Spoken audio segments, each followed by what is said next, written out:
Good and holy evening to all of you, my dear children, who are listening to Radio Domina Nostra.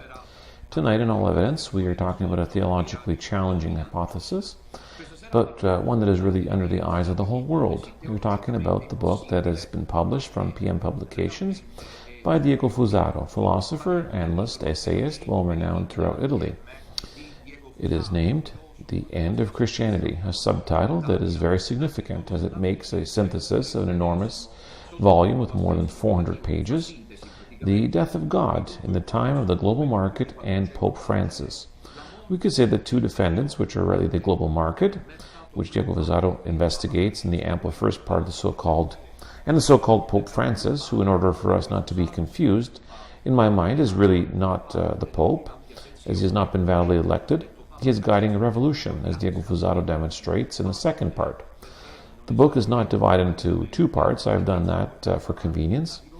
A theme in the second part that concerns chapters 7 to 11.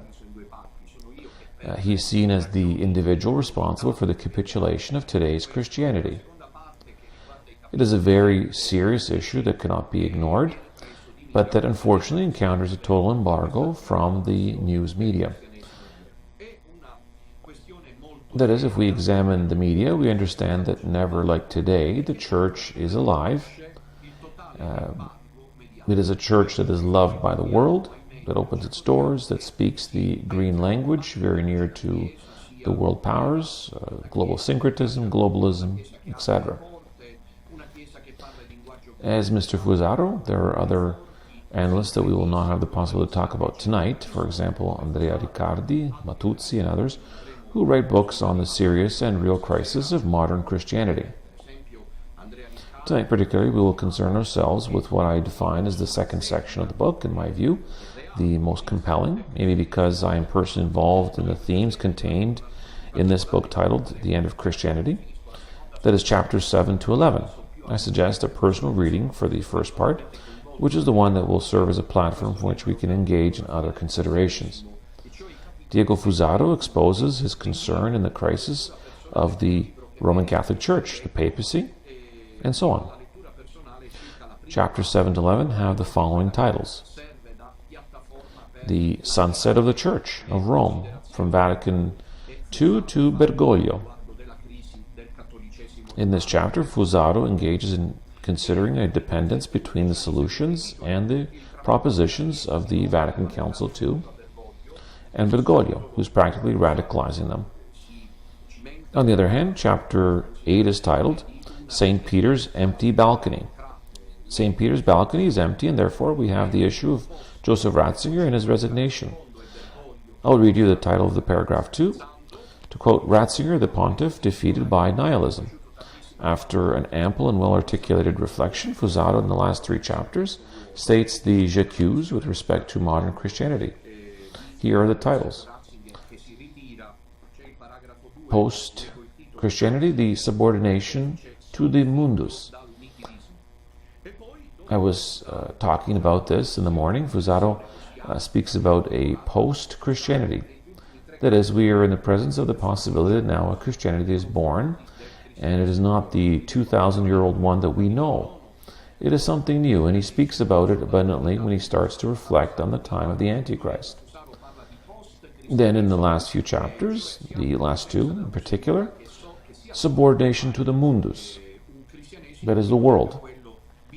Maybe this is from the point of view of the thematic explanation. It is the most interesting because it talks about the auto-neutralization of Christianity, and at the end we have chapter 11. The post-Christian neo-church. I must say, a book that talks about the end of Christianity without opening a ray of hope for survival could appear, let's say, a little baleful. In reality, there is a conclusion that I find paradigmatic, which recalls, if I may be allowed, in all humility, the qualitative difference between what might be me as a priest and the philosopher Fusaro, even for spiritual resistance. I invite you to start the reading of the book from its conclusion, because at the end, in the last concluding section, Fusaro lays the foundation for a renaissance that we are all hoping for. And now that we have said this, I would like to say hello to Fusaro, who is on the phone. Good evening, Fusaro. Good evening to all, and a greeting from Diego Fusaro to all of you. Thank you for accepting our invitation. We already have spoken to you on YouTube and have had a couple of chats. People don't like the word chat, but I like it very much. It gives a sense of relaxation, even if we are dealing with a very delicate matter. I thank you for having had me as a guest on your YouTube page. I would start directly by asking you, what has enticed you to write this book?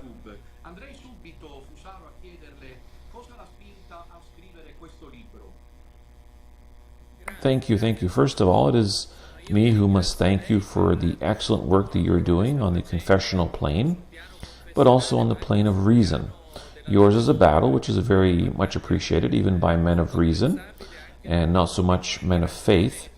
Therefore, for me, it is a pleasure to be able to converse, a term which I like even more than the word chat, to be truthful, to converse. To converse gives the Platonic idea of confrontation and of the pleasure of dialogue. And now I'll answer your question right away. My book, The End of Christianity, stems from a reflection during a long period of time on the rapport between fanaticism of the market economy, and the religion of transcendence.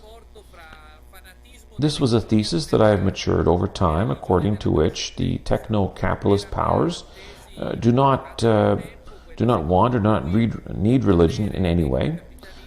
Does not only not look for an equilibrium with it, nor a compromise. In order to be able to function as a full regime, it must dismiss it, favor its evaporation, as I've defined in my book.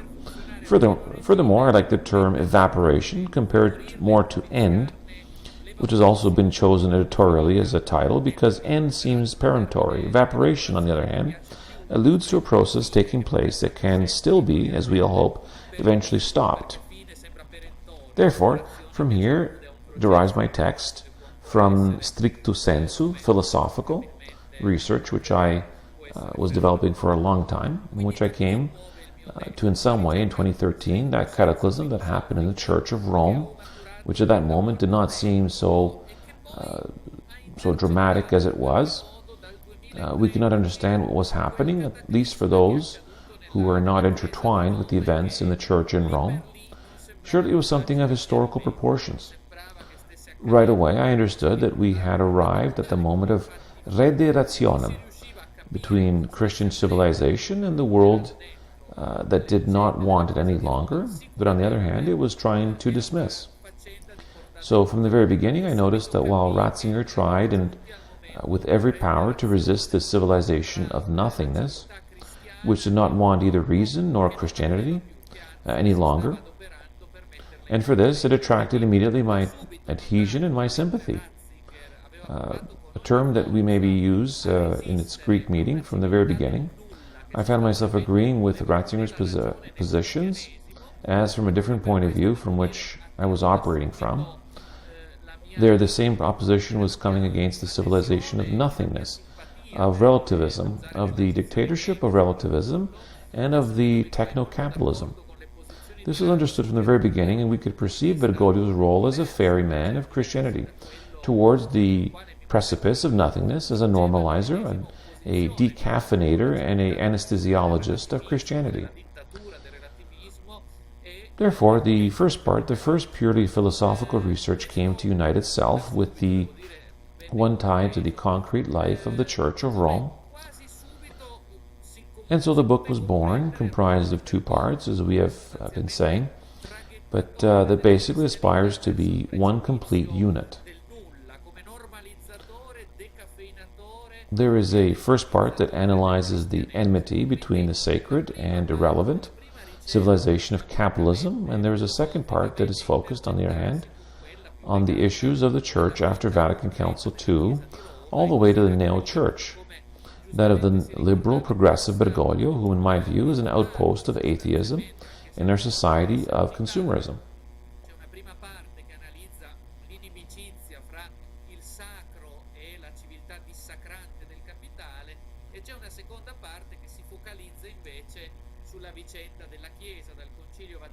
II fino alla neochiesa liberal progressista di Bergoglio, che a mio giudizio è un avamposto dell'ateismo, della civiltà dei consumi.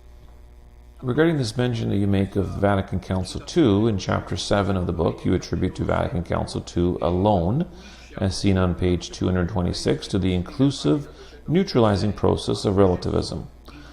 What would you like to explain to us in what sense you intend this? And why is there a return to Vatican Council II as a panacea, as we can call it, towards all the ills and the damages the Church and Christianity are living? This is an aspect that is absolutely important to clarify. Yes, with great pleasure. Yes, there's a chapter in my book which is dedicated exactly to Vatican Council II. And in my opinion, Vatican Council II is a very decisive moment in this plan that leans towards today's liberal and neo-progressive church. Naturally, yes, it was a moment of reform. Many in the beginning believed, unsuspectingly, that it was a positive process, and it was difficult to understand the effects in real time. Two bastions of critical thought with respect to these processes, as they have revealed themselves, were von Balthasar, and on one end, and who talked about the need to break down the bastions.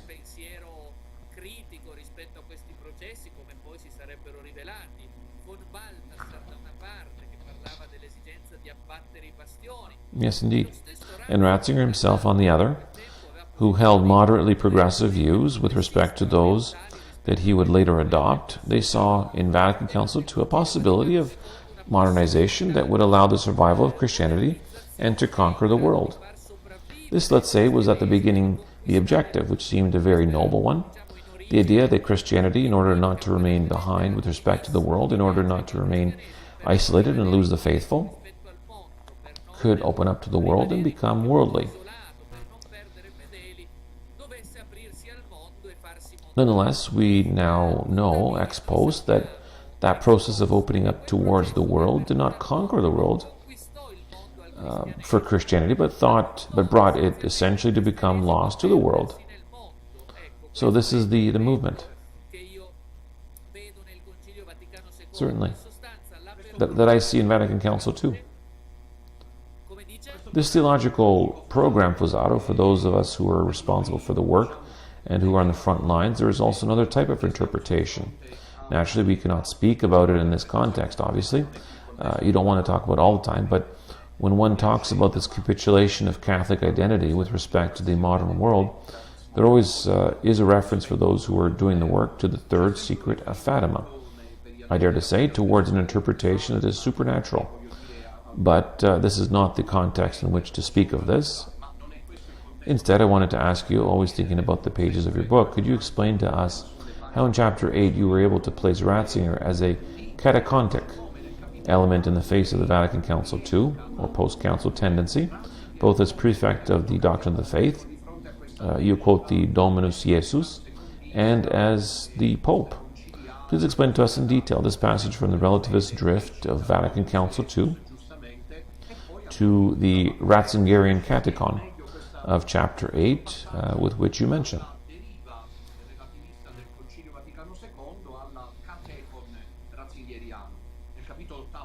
Yes, certainly we can understand this transition better, referring to von Balthasar, an author who is very dear to you and that you quote very often. To me, it seems an optimal thing together with Ratzinger. Both of them started from moderately open positions towards the idea of the council, and they found themselves taking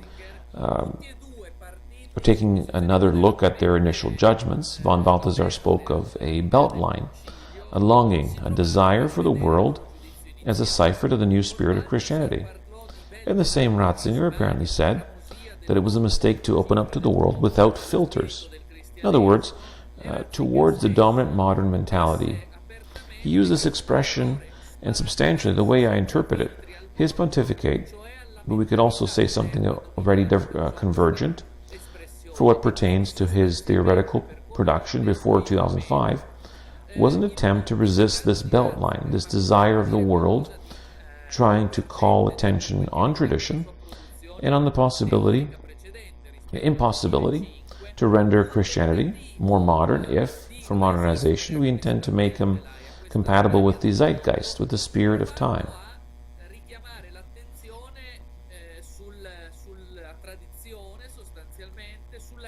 It is quite evident that if Christianity is the word of God, the idea of modernizing it, renewing it, rendering it compatible with the present means necessary to betray it.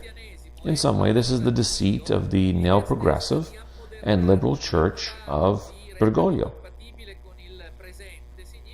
which opens up Christianity to the world. It tries to modernize it and render it convergent with the world.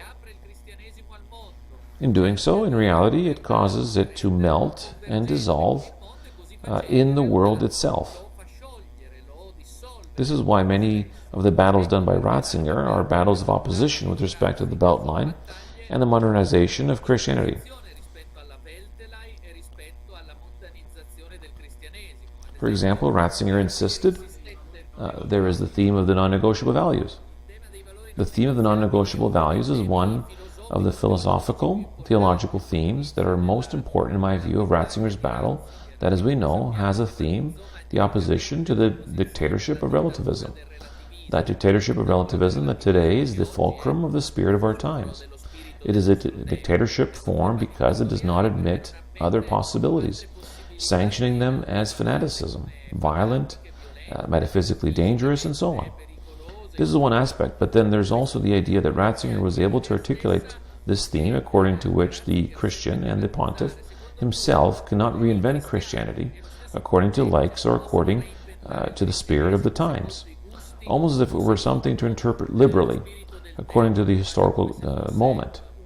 Ratzinger said many times that Christianity was the Word of God, and as such, as a depositum fidei, the responsibility of the good Christian and of the Pope, much more so, was that of transmitting, maintaining the Word of God alive. This is the fundamental point that emerges from the magisterium. On the other hand, with Bergoglio, without anyone noticing it, we are in the presence, but let's talk about this in a bit. It was only a thought on L'Amoris Laetitia, apart from all the relevant pastoral aspects concerning divorced and remarried couples. We're in the presence of a clear contradiction of the Gospels.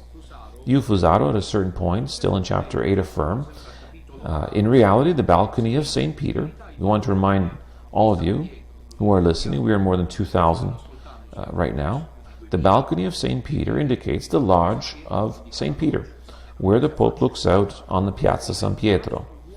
You write, the balcony of St. Peter remaining empty and the pontiff resigning in all effects looks like, this has really struck me deeply, like the defeat of the Church of Rome and of Christianity.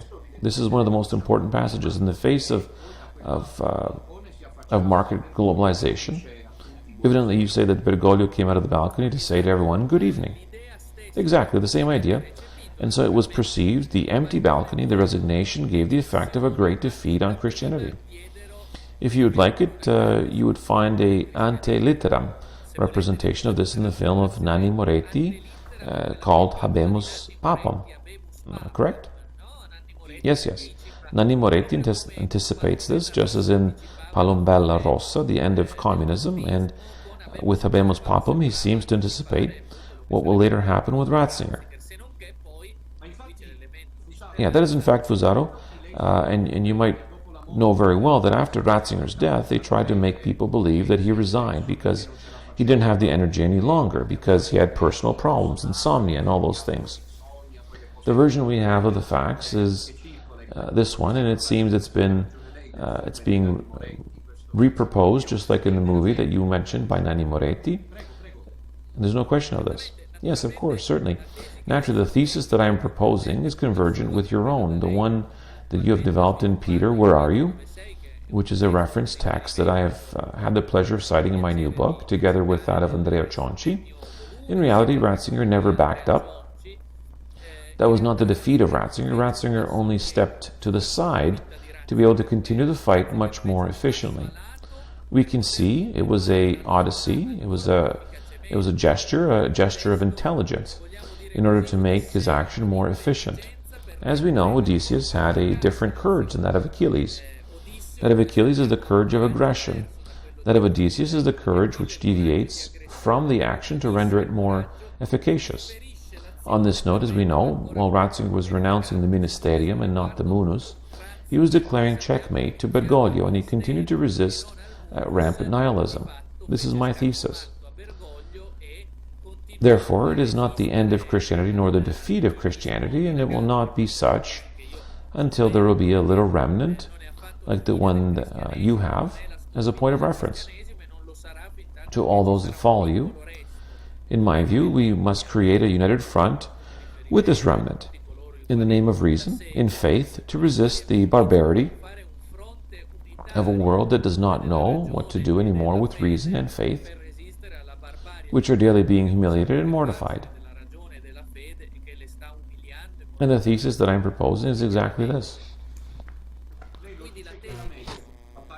Fusaro, you state very clearly on page 288, you say exactly this. According to this interpretative line, Ratzinger renounces, not because he is defeated, but conversely, not to be defeated. And so, is to not to buckle under the evaporation of Christianity. Exactly.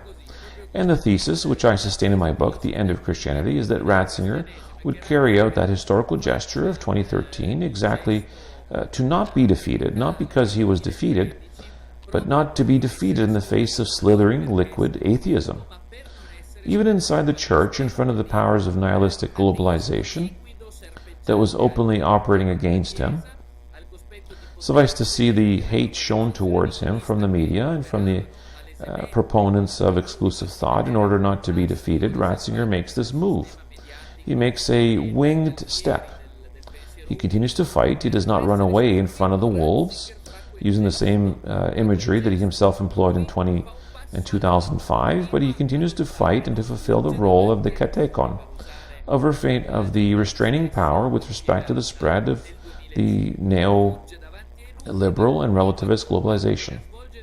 Therefore, that gesture of 2013 acquires a fundamental function, in my view, because it divides a church that is liked, that wants to be liked by God, the little remnant, the little flock that, while following Ratzinger, wants to please God, from the other reality, the neo-liberal progressive church, Bergoglio's Sanhedrin, the neo-church that wants to please the world, and that the world likes because this is what it's all about.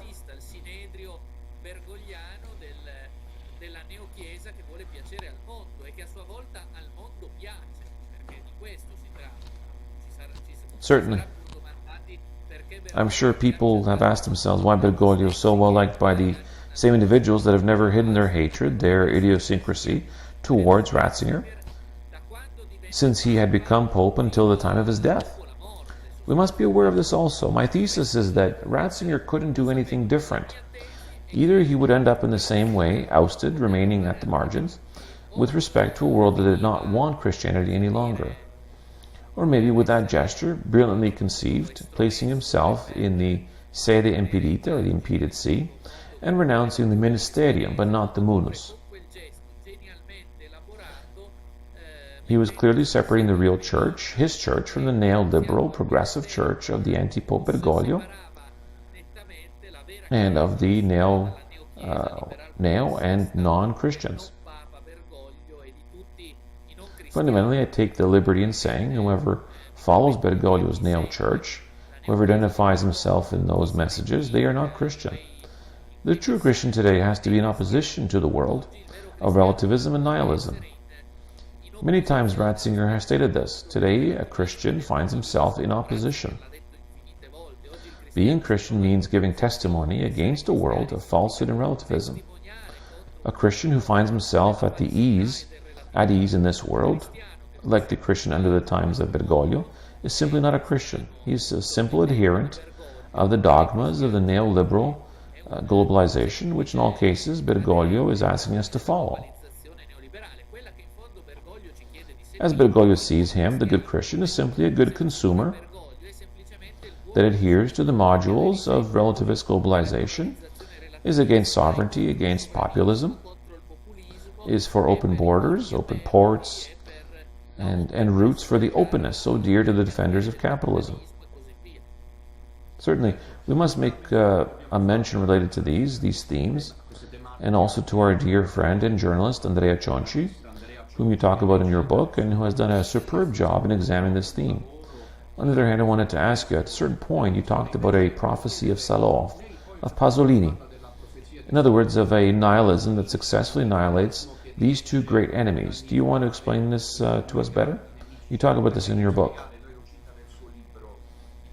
Yes, I must say that my book about Christianity is very much indebted to Pasolini's lesson. In my view, Pasolini was one of the non-confessional authors who described in the best way the profound vaporization of Christianity, as well as the liquefaction of the sacred in the technological society. Rather, it could be the fil rouge by which we could interpret Pasolini's cinematography, poetry, and literary works.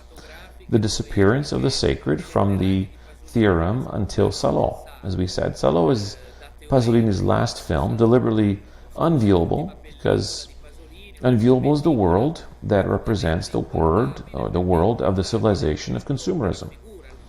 In that film, Pasolini shows a villa of horrors that substantially demonstrates the full continuity between the totalitarianisms of the 1900s and the civilization of consumerism, being its continuation in a paradoxically pejorative way. An old theme that Pasolini has illustrated more than once, stating that real totalitarianism is not at our backs, but is in front of us. It is the totalitarianism of the civilization of consumerism, which shows as imperfect the terrible totalitarianisms that have characterized the 1900s, and that Pasolini had also lived in his own life. And therefore, the Villa of Horrors of Salò shows some individuals doing a roundup of young girls and boys, bringing them to this villa, torturing their bodies. They force them to do coprophagic acts, which are an image of the society of consumerism, which daily forces good consumers to literally eat dejections with crazy euphoria. On the other hand, Pasolini had not yet seen the scenes of the worms, of grasshoppers, larvae on the tables, but substantially the civilization of consumerism does this perfectly, doesn't it? They want us to eat all dejections and nonsense happily. Pasolini represents this magnificently. There are two scenes in that film that are absolutely splendid in my view. The first one, where Pasolini shows a young man and a young woman making love in the inside of the villa. And this villa is not allowed to love, but only to enjoy. Clear is the image of the society of consumerism that produces only pornography and unlimited enjoyment, while there is never love as a project or as a goal, dedicating oneself to the other, nothing that is geared towards creation and that is long-lasting. These two young souls are shot to death, and before being shot, one of the two raises his hand as a closed fist, a sign of the communist ideal that is being killed by the society of consumerism. In other scenes, we are shown some young girls immersed in the tubs of dejection, and one of them, with her eyes looking at the sky and citing the Gospel of Mark, exclaims, my God, why have you abandoned us?" With this scene, Pasolini literally shows how the society of consumerism, if left to proceed motu proprio, that is, on its own, submerges Christianity as well as communism, and makes them evaporate into such dejection. It is a movie that precedes 1989, when the society of consumerism had overwhelmed the communist world that today has become, in great part, an internal aspect of the same society of consumerism. That is what is happening, in my view, with Christianity, with the Christianity that more and more is internal to this paradigm of commodities. It is in these days that the flammable connection of the Catholics has arrived. The Catholic Match, which is a online site or application to allow meetings online. What better form of the evaporation of Christianity, and what a better example of what Pasolini used to say. And further, Bergoglio's neo-church is, in some way, perfectly coherent with this discussion of the evaporation of Christianity. as in fact it renders the Christian undistinguishable from the consumer. Bergoglio's proposition is a low-cost faith, a smart religion that's fluid, with brief homilies, as they should not be very long, and they should not perturb productive times of consumerism and of the production of goods. The Latin Mass is not allowed anymore because itself it's also incompatible. Maybe soon it will be recognized as the only Mass, as the only language of the English Mass of the markets, and so on. Therefore, I believe that Pasolini hit the bullseye with regards to what is happening in our days. What a marvel. All this really makes us think, mostly, because it is said by one that does not profess Catholic religion. Even so, your vision is very clear. Unfortunately, I say this as a person who's an insider and that has been put in the corner, as you know. I see it referring to bishops, to priests, to theologians who seem not to be aware of this drift. In chapter 10, I believe, is titled Subordination to the Mundus. You use an expression that is not new at all. You talk about the perestroika of the Catholic Church. And this is not at all new because two analysts, I don't know if you know of them, one has died, I think his name is Palmaro, and the other, I cannot remember his name at the moment. They have written a book titled Sleeping Beauty, referring to the Catholic Church. 𝐥'𝐞𝐞 Palmaro was the name. And they published before anyone else, mentioning a perestroika of the Church, and the theme is very compelling. You write, with the rising of the pontificate of Jorge Mario Bergoglio on March 13, 2013, with the name of Pope Francis, a clear turn was registered in all effects. We passed through the adaptation to the order of the mundus.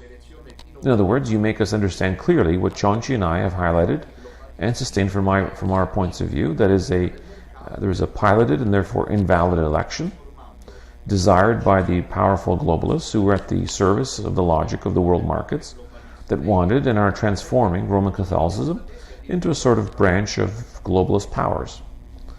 In all evidence, you share this thesis, and you even developed it in chapter 10. Yes, it is so.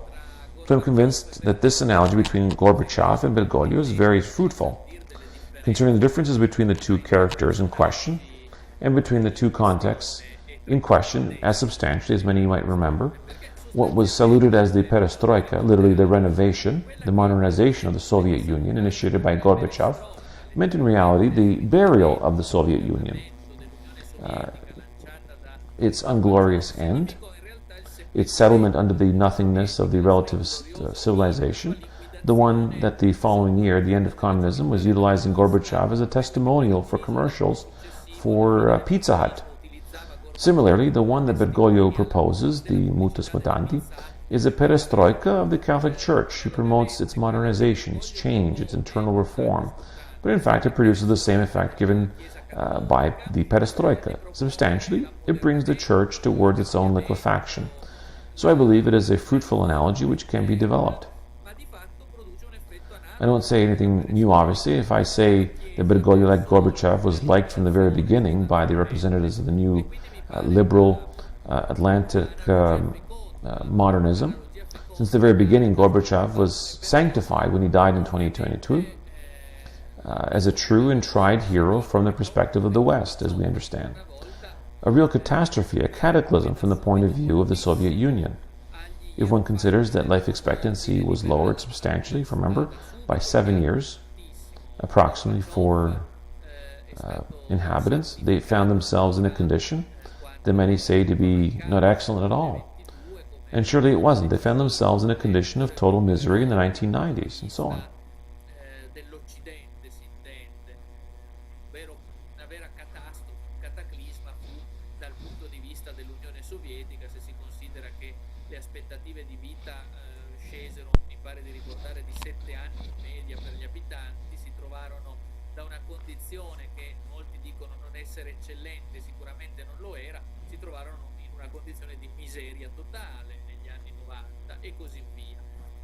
Certainly.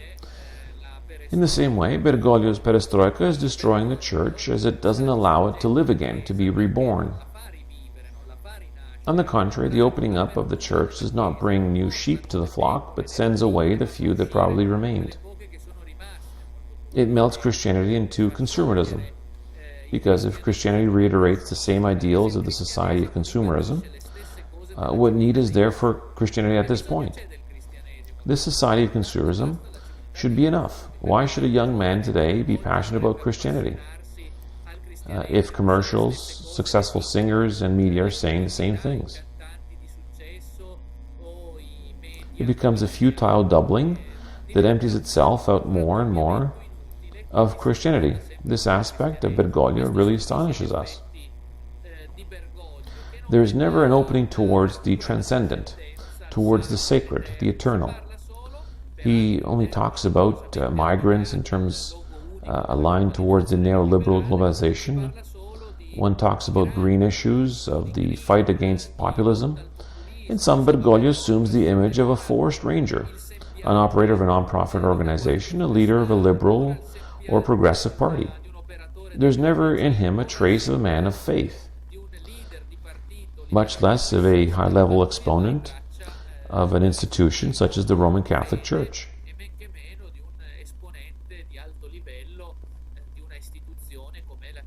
This is what is noticeable about Bergoglio and his perestroika. As a matter of fact, he has lost hundreds of thousands of approvals, but I like that, and I was quoting the statement on the vaccine because I found it very interesting, that you see in Bergoglio in his policies and politics, which we were talking about, in its application. The application of Nietzsche's theorem, according to which this would be a church that goes against what Christ has preached and announced. It's a very strong statement. I'm saying this, and I'm not hiding my point of view. I find this is a statement that should be supported.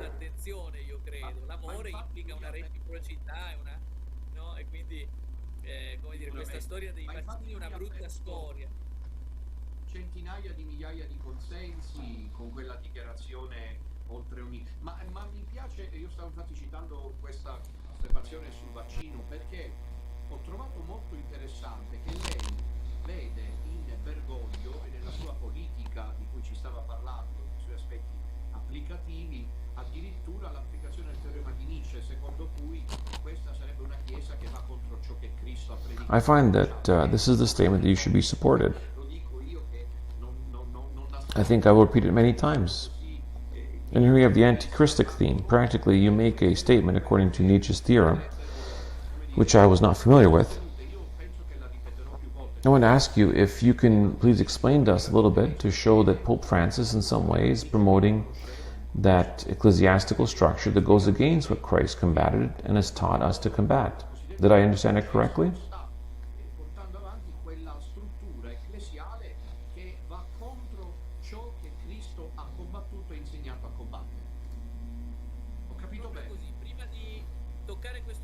Exactly that. But before expanding on this theme, I will do a brief intervention on the theme of vaccines. An article was published on Vatican News during the summer of 2022, on August the 12th to be exact. To quote COVID, "Vaccines are an act of love to save each other together. Even for men of reason, a fact stands out clearly, that the verb to save each other would be applied to vaccines when, as you teach us, to be saved has a very important value for Christians. We are totally within a completely different church here, the church of science, the parish of technology. It is a completely different thing. It is astonishing that these words are utilized in Vatican News. For a Christian to be saved, it means to be saved by faith through Christ and not through a technical expedient that at most could guarantee your health. Very good thing if this happens, but if you think salvation coincides with the health of the body, well, you understand it has nothing to do with Christianity. There we are. This is the aside closed. In my book, The End of Christianity, I quote Nietzsche very much, as well as the Nietzschean theorem of the death of God, and I venture to say that the final act of Bergoglio's pontificate could be his coming out over St. Peter's balcony and saying, quoting Nietzsche, "Good evening," as he usually says in the style of Mike Bongiorno, dressed in white, but saying, "Good evening, God is dead, there you are." This is the conclusion worthy of this farce, because we are dealing with a farce. The one we're facing since 2013. It's one of a Christianity that is reduced to a low-cost faith, and Nietzsche allows us to understand this also. By the way, Nietzsche wrote a book, The Antichrist, in my view, and in reality, I believe he was much more Christian than Bergoglio and his neo-church. This because the Antichrist would never appear saying, "I am the Antichrist." In the antichristic literature, on the contrary, the Antichrist always presents himself as being God, a perfect forgery of Christ and of the divine. Therefore, not in the Nietzschean way of the Antichrist, in the fragments published by Nietzsche's sister after his death, titled The Will of Power, he writes, "The Church has become all that Christ combats against and has taught us to combat. Why is this?" In the meantime, Nietzsche had a profound veneration for the figure of Christ and a profound disdain for Christianity as an institution. But this Nietzschean formulation, in my view, is not valid generally, but is valid referring to Bergoglio's neo-church, which is exactly the opposite of what Christ said and did. We could do a punctual analysis of all these fundamental aspects. Meanwhile, Bergoglio stated that we must obey institutions. He said this at least twice.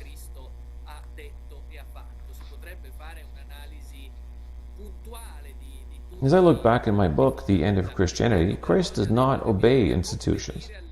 He only obeys God. He comes into conflict with institutions and maintains faithfulness to God. Furthermore, if you want to say more, Christ touched the lepers and healed them. Bergoglio, on the other hand, in the name of therapeutic religion, suspends his travels, stating we need to respect the ban on celebrating masses due to the COVID health emergency, and so on. Therefore, Bergoglio's neo-church is really opposed to Christ's church.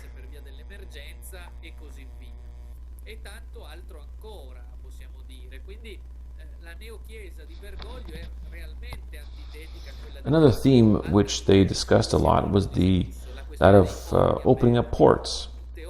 A contemporary theologian, whose theology frankly reminds me of a do-it-yourself bricolage, an IKEA-style theology, said that God is always an open port. I'm sure he did not want it to be blasphemy, but in my view, it was a completely inadequate definition. This because in the sacred text we read, "Knock and it shall be opened."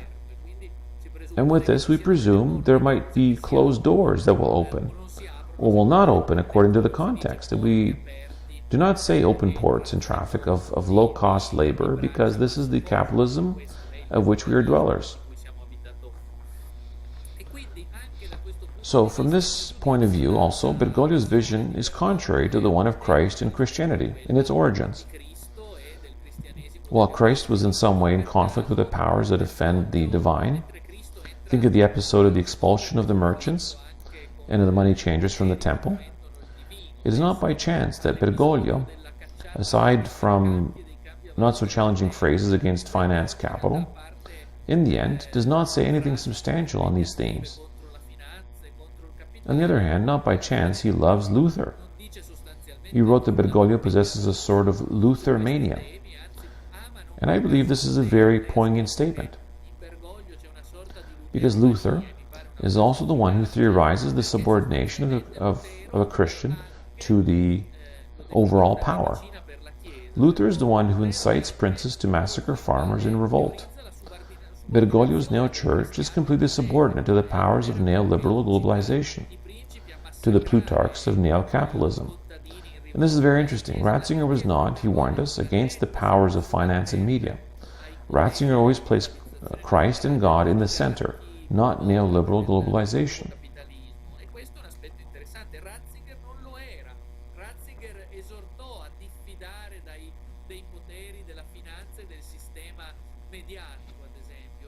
Becker sempre mise al centro Dio e Cristo e non la globalizzazione neoliberale. Surely he is famous. I said all the time, almost to laugh a little, but Bergoglio's declaration is quite dramatic. Given to a Latin American journalist who asked him which were his worries a few years ago, and to this he responded, the aquifers of Congo and the trees of the Amazon. And he also reported this, not this declaration, but the fact that Bergoglio, anytime he is scrutinized, is worried more about the climate emergency than anything else.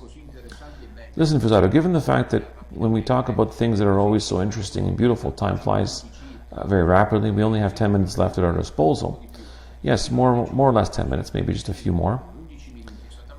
I wanted to ask you another couple of things to conclude this beautiful dialogue, this conversation.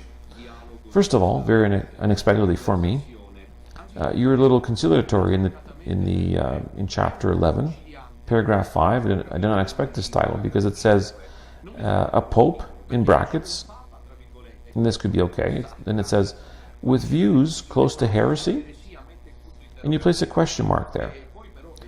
Then reading the paragraph, I cheered up a little because at the end, asking that question, he also gave the answer. In other words, Bergoglio is clearly heretical. You are a philosopher, but you don't need much while reading your book to understand that you also have realized as an outsider that Bergoglio is not at all the representative of the 2,000-year-old depositum fidei of the Church. After this, I'll ask you one last question on conclusions. Yes, the chapter has a question in order to create in some way in the reader a desire to discover. Let's say that naturally, as you were reminding us, the answer that I give. Bergoglio is very close to, or I would say clearly flows towards, heresy. I say this without paraphrasing, reconnecting myself exactly to your excellent work on Peter, Where Are You? So it is that way, in my view, that Bergoglio's position in many cases ends up being total heresy. Just like one example, he gives much more importance to the figure of Judas, which we know is not a friend.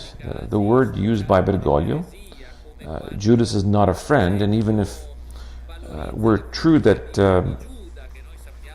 it is a bit of Dantesque origin of hell to see him at the bottom, at the very lowest places of hell, in any case, we know that he is not a friend, that he's not a very commendable figure, by the way, as he appears to Bergoglio, who professed himself very passionate about his character. Also, there's the issue of the Pachamama, where we have true and real and evident idolatry, a retrieval of the Paganitas, an idolatry which places under discussion all the solid tenets of Christianity. You have no other God except me, and therefore it is evident that this is a heretical gesture. I wouldn't know how else to define it. Furthermore, not to be quiet about the enhancement of Luther, who is saluted as a medicine for the Catholic Church. Now, that Luther might be a medicine could be said by a Protestant from his point of view, and is quite comprehensible. But a Roman Catholic who says that, and a person that idolizes him and should be the Pope, it is a real non sequitur. Also, according to what has been reported from the dialogues with Eugenio Scalfari, and that was never contradicted by Bergoglio, even when it was contradicted by the official Vatican news, Bergoglio never intervenes to disprove, that is, that Jesus is the figure of a perfect man, but not the Son of God. Therefore, substantially, we fall again into the Arian heresy. Ariel's heresy negated the presence or the essence of the same substance of the Father in the Son.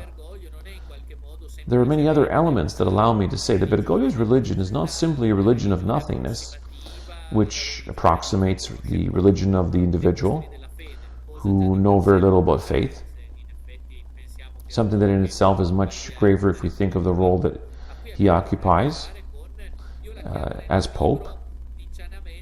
Here we are exactly dealing with what I define as, in the Nietzschean way, in my book, a theology with the hammer. That is, a theology that hammers all points of view, all points of solid Christian tradition, and scatters them up in the air. 𝐦𝐚𝐿 would say it is a theology that reverses all into the opposite direction. I limit myself, stating that it is a theology of the hammer that strikes the fundamental points of Christianity, and in the end, I repeat, renders Christianity one of the many bass drums of the neoliberal order of globalization, for which Bergoglio in the end does not believe in hell for damned souls, but believes in their destruction.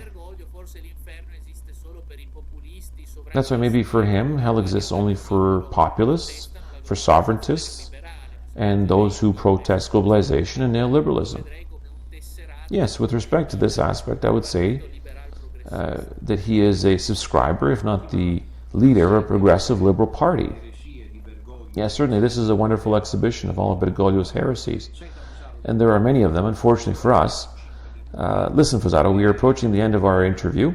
We only have a few minutes left. I'd like then to go right to the conclusion of your book. Many times during these past years, I've used a word from the Apocalypse, but there is a key word to tell the truth of the entire New Testament. It is a sort of password, the Greek word hypomone, which, as you know, means patience, perseverance, but could also mean mainly we're in Apocalypse, there is a final confrontation, correct?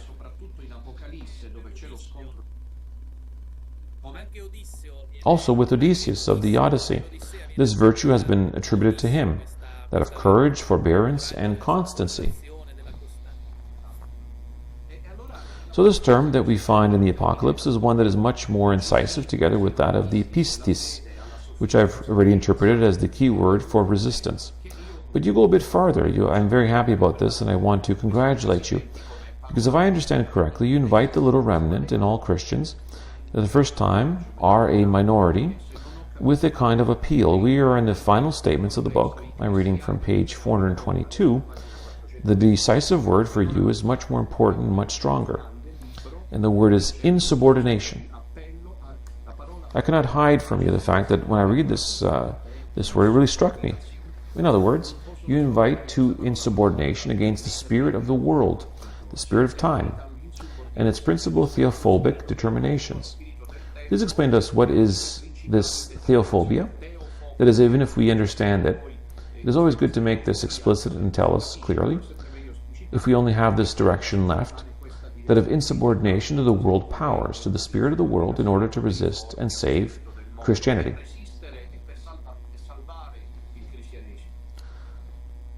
Certainly, the world of contemporary finance and technology, of capital and of concurring planetary markets, is a world that is substantially theophobic.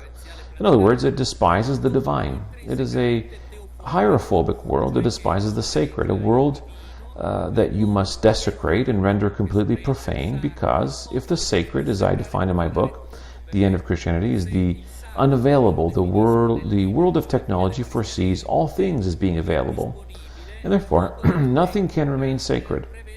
If everything has to be on sale, nothing can remain sacred. From here, the constant desecration that theophobic society makes of all things and everyone. In the concluding part of my book, I exactly call upon this insubordination, one that would unite together the little remnant and the group of people who are not yet aligned, those who are not satisfied with the neoliberal globalization, those who feel something is missing and are not willing to bend in front of all these processes.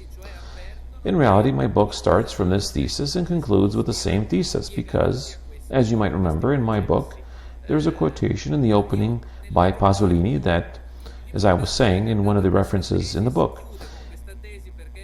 in his writings, Pasolini said, and I quote, "The Church could be the grandiose guide, but not the authoritarian one of those who refuse."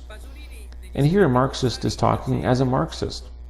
Refuse the new power of consumerism that is more repressive than ever, corrupting and degrading, never before like today. Marx's statement has made more sense, in which capital transforms human dignity in goods of trade. It is this refusal, then, that could symbolize the Church, going back to the beginnings, to the opposition and to revolt. Either one does this or must accept a power that does not want it anymore. In other words, it will undergo a suicide. Here, in my view, we have the antithesis between a church in revolt and a little remnant that does not bend down for the civilization of marketing, that does not want Christianity any longer, and which is in revolt with respect to the world, persecuted by that world. Or maybe Bergoglio's neo-church, which has already committed suicide in the society of consumerism, melting and making itself at home in those comfortable spaces in the comfort zone of the neoliberal society. This is the fundamental aspect. Today the conflict is very different than the one that we could have in the 1960s to 1970s. Today the conflict is between a humanity gone down a landslide, floating in total nihilism and relativism, against a humanity that has not yet gone through this process, and that still believes, that still trusts in reason, that still believes in something bigger than those of the global markets, and that daily mortification of a calculating reason which treats in the same way a public school, an investment bank, that treats the sacred as a simple object to be derided in the performance of a society of entertainment.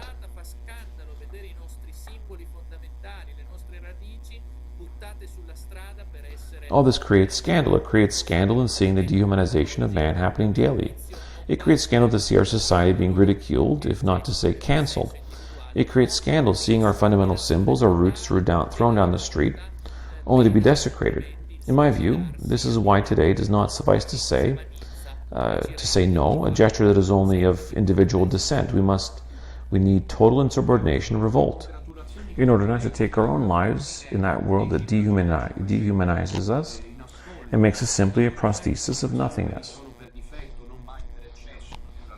I feel my congratulations, my best wishes, and the gratitude of 2,500 listeners.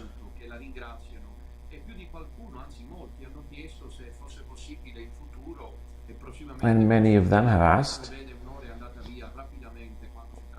for you to come back. As you can see, an hour has gone by very rapidly.